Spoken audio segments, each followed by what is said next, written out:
Hi everyone. I'm going to be talking to you guys about my presentation, Theater and Empathy, and some of the things that I think went really well, and some of the things that I think I will definitely look into and change for the future. So I mentioned in my discussion post that the original plan for this presentation was going to be for a conference that I'm speaking at in March. And more than anything, I wanted to do this with you guys because one, greatly appreciate the responses and the feedback that I get, and take those to heart. And because I felt like having people that are educators and do theater would be able to give me more insight into what they think, how it went, and if they feel like this was something that at a theater conference they would find useful information in this. So the first thing that I really like about just in general Zoom and the remote learning thing is the accessibility to it, right? If you have internet and a computer, and even then sometimes that's difficult, but educators for the most part, if they were to come and want to be a part of this presentation, they would have the ability to. So I really appreciate the accessibility of being able to be a part of it. Excuse me. The second thing that I think went really well was not necessarily on my behalf, but the audience members or the students, participants, is that they, one, were very open and honest about their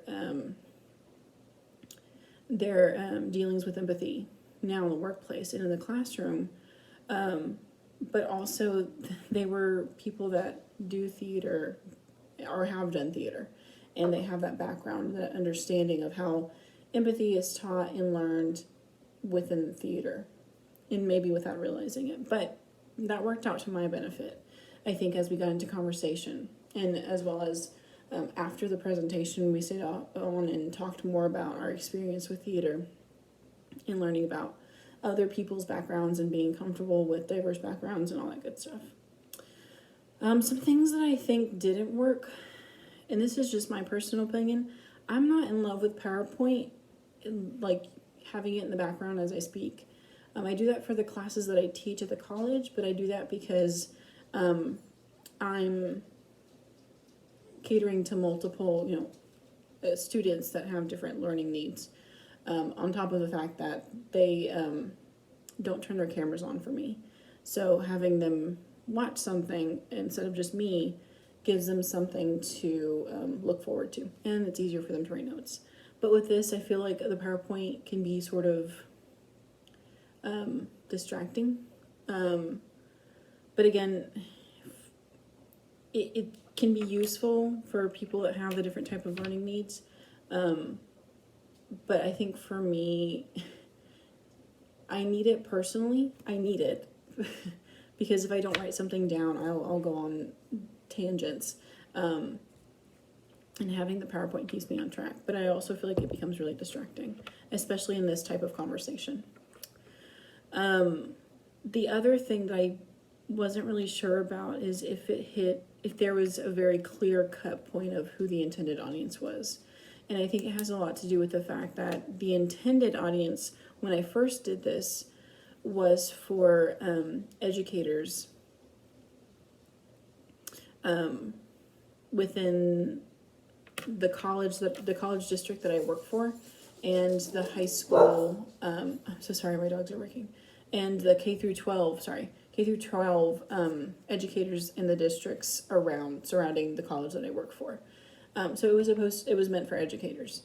But when I revamped it and asked these three folks to come and join me, I knew that wouldn't really apply to them. So I kind of changed it. With that being said, I feel like it didn't have the intended purpose anymore. Like, the idea was that I did this and I had my peers respond to the work that I was doing so that I'd know it'd be helpful for future educators.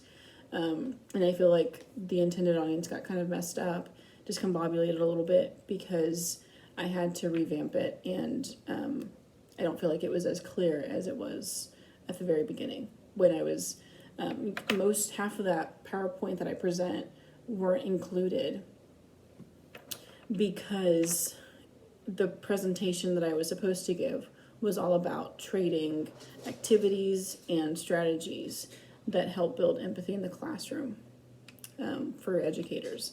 So that was one thing that I felt like could have gone better, is maybe have asked some of my colleagues in the educational field to join me. But those are the only three people, fortunately and unfortunately, that were able to join me during the time that I had available. The other thing that I think was kind of bad and also good a little bit was that some of the ideas that you see, like me posting the sticky note and the music while they were writing, those were kind of on the spot, and I feel like I should have practiced it more, or I'm not really sure. I didn't want to practice it because I wanted it to seem very genuine, I guess is the word I'm looking for.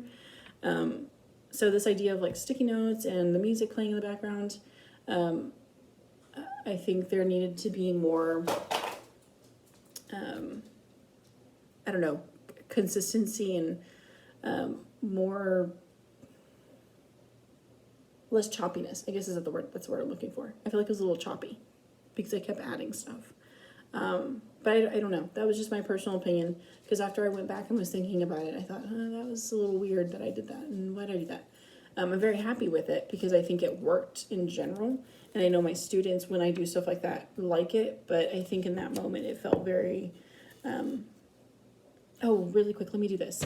So, yeah, overall, I think it went pretty well, and I'm very, very grateful for the people that were able to join me and do this, but, yeah, those were some of the things I liked, and definitely will change in the future.